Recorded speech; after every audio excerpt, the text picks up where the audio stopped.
अथ श्री हनुमत्कृत सीतारामस्तोत्रम् अयोध्यापुरनेतारं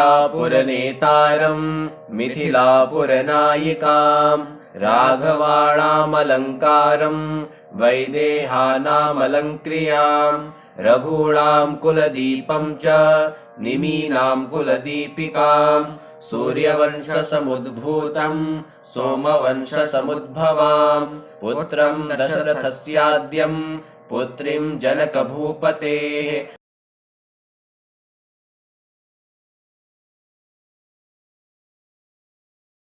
वसिष्ठानुमताचारं शतानन्दमतानुगां कौसल्यागर्भसम्भूतं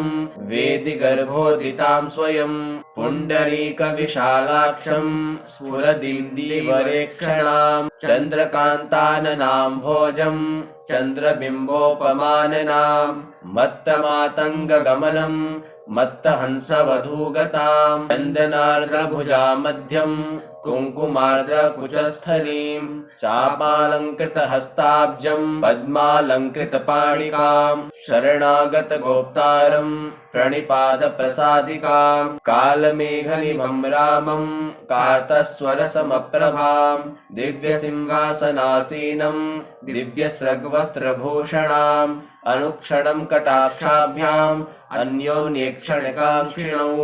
अन्योन्यसदृशाकारौ त्रैलोक्यगृहदम्पती इमौ युवां प्रणम्याहं भजाम्यद्य कृतार्थताम् अनेन स्तौति यः स्तुत्यं रामं सीतां च भक्तितः तस्य तौ दनुतां पुण्याः सम्पदः सकलार्थदाः एवं श्रीरामचन्द्रस्य जानक्याश्च विशेषतः कृतं हनुमता पुण्यं स्तोत्रं सद्यो विमुक्तिदम् यः पठेत् प्रातरुत्थाय सर्वान् कामान् वाप्नुयात् अयोध्यापुरनेतारं मिथिलापुरनायिकां राघवाणामलङ्कारं वैदेहानामलङ्क्रियां रघूणां कुलदीपं च निमीनां कुलदीपिकां सूर्यवंशसमुद्भूतं सोमवंशसमुद्भवां पुत्रं दशरथस्याद्यं पुत्रीं जनकभूपतेः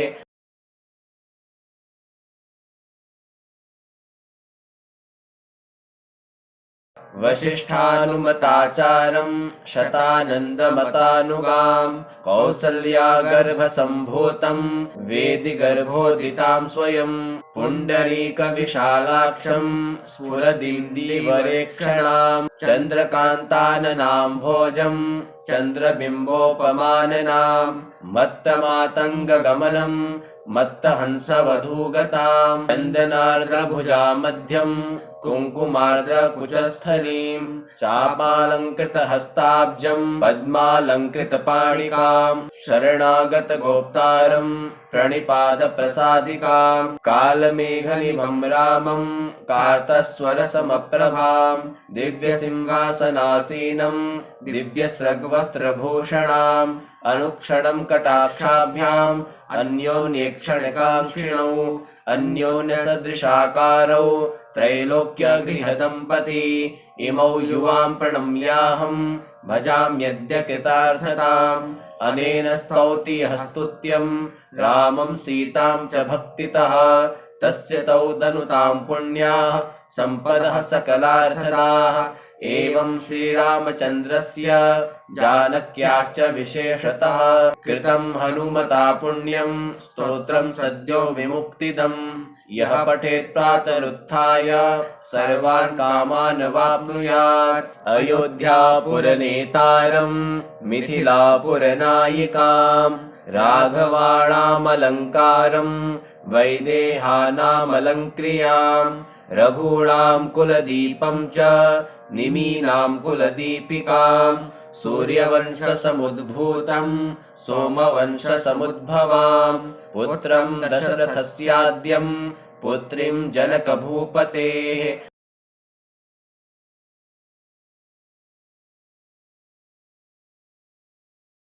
वसिष्ठानुमताचारम् शतानन्दमतानुगाम् कौसल्या गर्भसम्भूतम् वेदि गर्भोदितां स्वयम् पुण्डरीकविशालाक्षम् स्फुरदिन्दीवरेक्षणाम् चन्द्रकान्ताननाम् भोजम् चन्द्रबिम्बोपमाननाम् मत्तमातङ्गगमनम्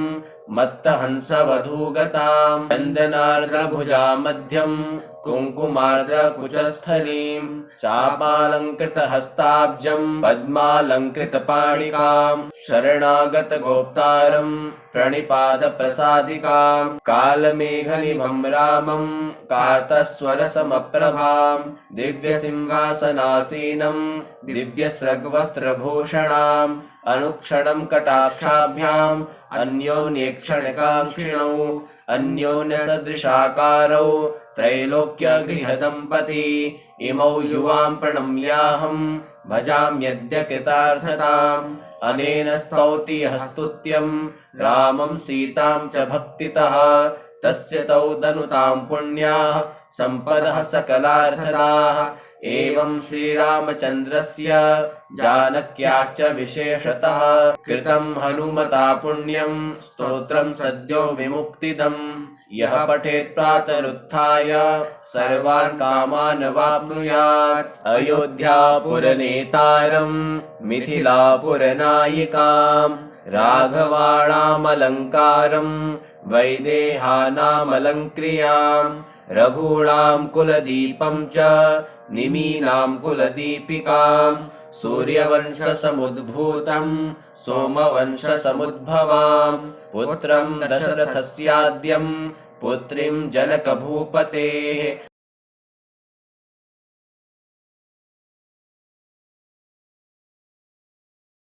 वसिष्ठानुमताचारम् शतानन्दमतानुगाम् कौसल्या गर्भसम्भूतम् वेदि गर्भोदितां स्वयम् पुण्डरीकविशालाक्षम् स्फुरदिन्दीवरेक्षणाम् चन्द्रकान्ताननाम् भोजम् चन्द्रबिम्बोपमाननाम् मत्तमातङ्गगमनम्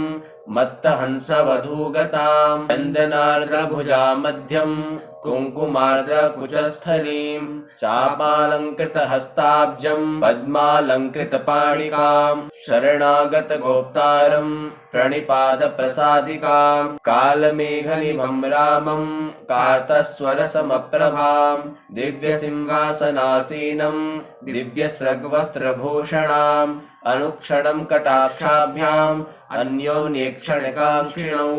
अन्योन्यसदृशाकारौ त्रैलोक्यगृहदम्पती इमौ युवां प्रणम्याहम् भजाम्यद्य कृतार्थताम् अनेन स्तौति यः स्तुत्यम् रामं सीतां च भक्तितः तस्य तौ दनुतां पुण्याः सम्पदः सकलार्थदाः एवं श्रीरामचन्द्रस्य जानक्याश्च विशेषतः कृतं हनुमता पुण्यं स्तोत्रं सद्यो विमुक्तिदम् यः पठेत् प्रातरुत्थाय सर्वान् कामान् वाप्नुयात् अयोध्यापुरनेतारं मिथिलापुरनायिकां राघवाणामलङ्कारं वैदेहानामलङ्क्रियां रघूणां कुलदीपं च निमीनां कुलदीपिकां सूर्यवंशसमुद्भूतं सोमवंशसमुद्भवां पुत्रं दशरथस्याद्यं पुत्रीं जनकभूपतेः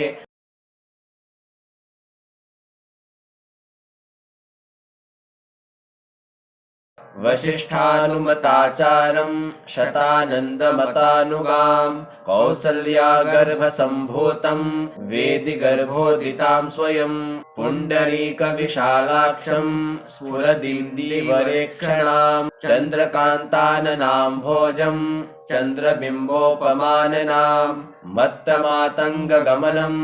मत्तहंसवधूगतां चन्दनार्द्रभुजा मध्यम् कुङ्कुमार्द्रकुचस्थलीं चापालङ्कृतहस्ताब्जं पद्मालङ्कृतपाणिकां शरणागतगोप्तारं प्रणिपादप्रसादिकां कालमेघनिभं रामं कार्तस्वरसमप्रभां दिव्यसिंहासनासीनं दिव्यसृग्वस्त्रभूषणाम् अनुक्षणं कटाक्षाभ्याम् अन्योन्येक्षणकाङ्क्षिणौ अन्योन्यसदृशाकारौ त्रैलोक्यगृहदम्पती इमौ युवां प्रणम्याहं भजाम्यद्य कृतार्थताम् अनेन स्तौति यः स्तुत्यं रामं सीतां च भक्तितः तस्य तौ दनुतां पुण्याः सम्पदः सकलार्थदाः एवं श्रीरामचन्द्रस्य जानक्याश्च विशेषतः कृतं हनुमता पुण्यं स्तोत्रं सद्यो विमुक्तिदम् यः पठेत् प्रातरुत्थाय सर्वान् कामान् वाप्नुयात् अयोध्यापुरनेतारं मिथिलापुरनायिकां राघवाणामलङ्कारं वैदेहानामलङ्क्रियां रघूणां कुलदीपं च निमीनां कुलदीपिकां सूर्यवंशसमुद्भूतं सोमवंशसमुद्भवां पुत्रं दशरथस्याद्यं पुत्रीं जनकभूपतेः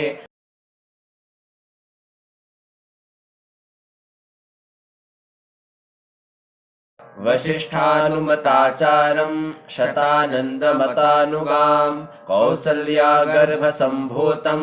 वेदिगर्भोदितां स्वयं पुण्डरीकविशालाक्षं स्फुरदिन्दीवरेक्षणां चन्द्रकान्ताननां भोजं चन्द्रबिम्बोपमाननां मत्तमातङ्गगमनं मत्तहंसवधूगतां चन्दनार्द्रभुजा मध्यं कुङ्कुमार्द्रकुचस्थलीं चापालङ्कृतहस्ताब्जं पद्मालङ्कृतपाणिकां शरणागतगोप्तारं प्रणिपादप्रसादिकां कालमेघनिभं रामं कार्तस्वरसमप्रभां दिव्यसिंहासनासीनं दिव्यसृग्वस्त्रभूषणाम् अनुक्षणं कटाक्षाभ्याम् अन्योन्येक्षणकाङ्क्षिणौ अन्योन्यसदृशाकारौ त्रैलोक्यगृहदम्पती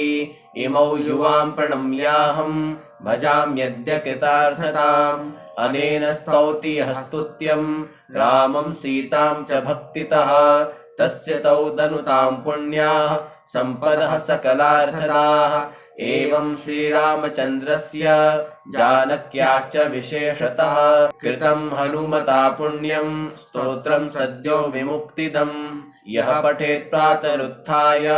सर्वान् कामान् वाप्नुयात् अयोध्यापुरनेतारं मिथिलापुरनायिकां राघवाणामलङ्कारं वैदेहानामलङ्क्रियां रघूणां कुलदीपं च निमीनां कुलदीपिकां सूर्यवंशसमुद्भूतं सोमवंशसमुद्भवां पुत्रं दशरथस्याद्यं पुत्रीं जनकभूपतेः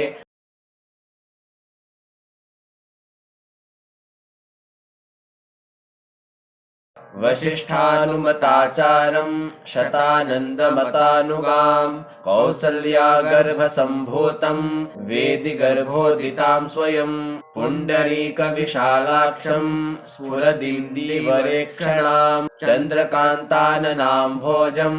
चन्द्रबिम्बोपमाननां मत्तमातङ्गगमनं मत्तहंसवधूगतां चन्दनार्द्रभुजा मध्यं कुङ्कुमार्द्रकुचस्थलीं चापालङ्कृतहस्ताब्जं पद्मालङ्कृतपाणिकां शरणागतगोप्तारं प्रणिपादप्रसादिकां कालमेघनिभं रामं कार्तस्वरसमप्रभां दिव्यसिंहासनासीनं दिव्यसृग्वस्त्रभूषणाम् अनुक्षणं कटाक्षाभ्याम् अन्योन्येक्षणकाङ्क्षिणौ अन्योन्यसदृशाकारौ त्रैलोक्यगृहदम्पती इमौ युवां प्रणम्याहं भजाम्यद्य कृतार्थताम् अनेन स्तौति यः स्तुत्यं रामं सीतां च भक्तितः तस्य तौ दनुतां पुण्याः सम्पदः सकलार्थदाः एवं श्रीरामचन्द्रस्य जानक्याश्च विशेषतः कृतं हनुमता पुण्यं स्तोत्रं सद्यो विमुक्तिदम् यः पठेत् प्रातरुत्थाय सर्वान् कामान् वाप्नुयात् अयोध्यापुरनेतारं मिथिलापुरनायिकां राघवाणामलङ्कारं वैदेहानामलङ्क्रियां रघूणां कुलदीपं च निमीनां कुलदीपिकां सूर्यवंशसमुद्भूतं सोमवंशसमुद्भवां पुत्रं दशरथस्याद्यं पुत्रीं जनकभूपतेः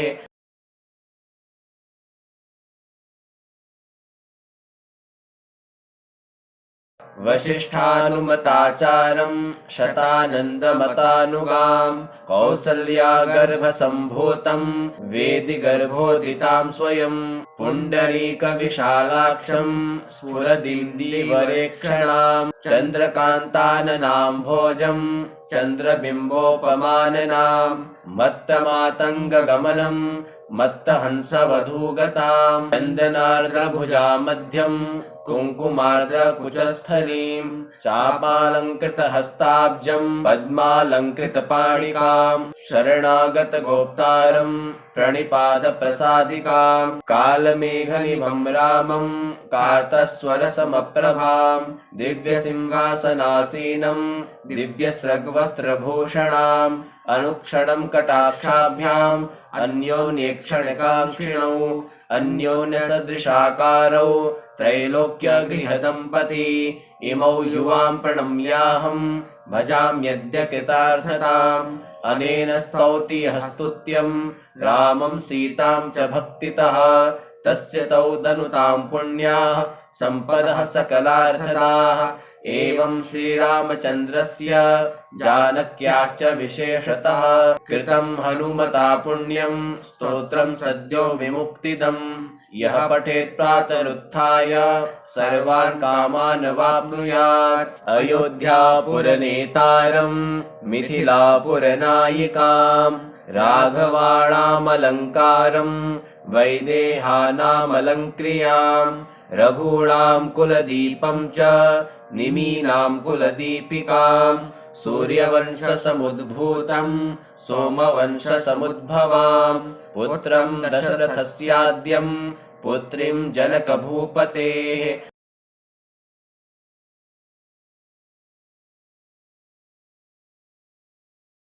वसिष्ठानुमताचारं शतानन्दमतानुगां कौसल्यागर्भसम्भूतं वेदिगर्भोदितां स्वयं पुण्डरीकविशालाक्षं स्फुरदिन्दीवरेक्षणां चन्द्रकान्ताननां भोजं चन्द्रबिम्बोपमाननां मत्तमातङ्गगमनं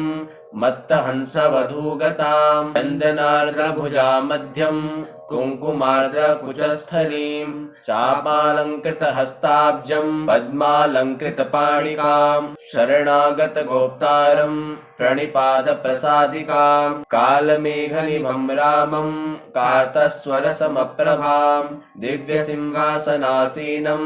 दिव्यसृग्वस्त्रभूषणाम् अनुक्षणं कटाक्षाभ्याम् अन्योन्येक्षणकाङ्क्षिणौ अन्योन्यसदृशाकारौ त्रैलोक्यगृहदम्पती इमौ युवां प्रणम्याहं भजाम्यद्य कृतार्थताम् अनेन स्तौति यः स्तुत्यं रामं सीतां च भक्तितः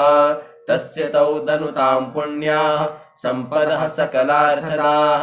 एवं श्रीरामचन्द्रस्य जानक्याश्च विशेषतः कृतं हनुमता पुण्यं स्तोत्रं सद्यो विमुक्तिदम् यः पठेत् प्रातरुत्थाय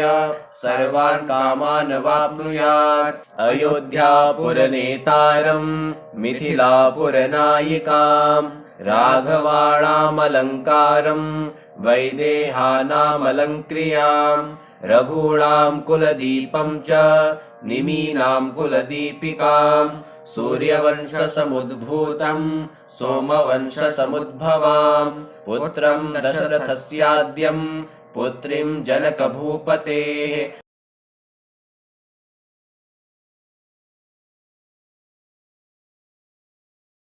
वसिष्ठानुमताचारम् शतानन्दमतानुगाम् कौसल्या गर्भसम्भूतम् वेदि गर्भोदितां स्वयम् पुण्डरीकविशालाक्षम् स्फुरदिन्दीवरेक्षणाम् चन्द्रकान्ताननाम् भोजम् चन्द्रबिम्बोपमाननाम् मत्तमातङ्गगमनम्